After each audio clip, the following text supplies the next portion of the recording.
आज की युवा कहती है भाई शादी बंधन है और इस बंधन में बंधना नहीं चाहते, बहुत जिम्मेदारियां आ जाती हैं। जेंजीज खासकर कहता शादी का कॉन्सेप्ट हमें समझ में नहीं आता, क्यों करें शादी?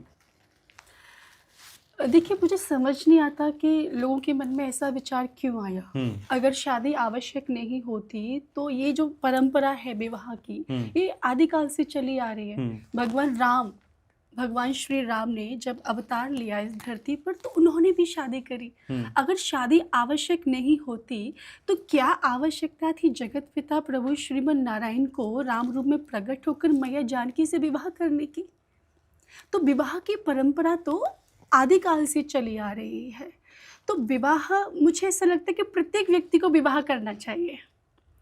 विवाह विवाह का मतलब आपको बांधना नहीं होता है।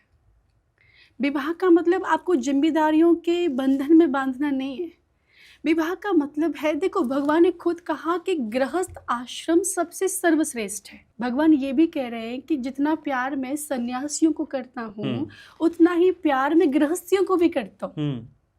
और देखो, सन्यास मैं बहुत सम्मान करती हूँ, सन्यास जीवन की भी और सन्यासियों की भी, लेकिन उनके पास तो सिर्फ एक ही काम है, भजन करना।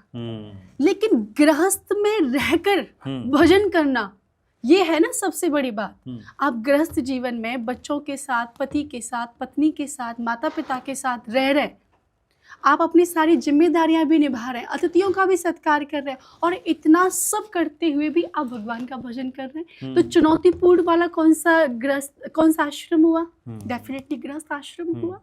तो गृहस्थ आश्रम को भगवान ने सर्वश्रेष्ठ बताया कि इसमें व्यक्ति इतने सब काम करते हुए, इतनी जिम्मेदारियां पूरी करते हुए मेरा भजन कर रहा है।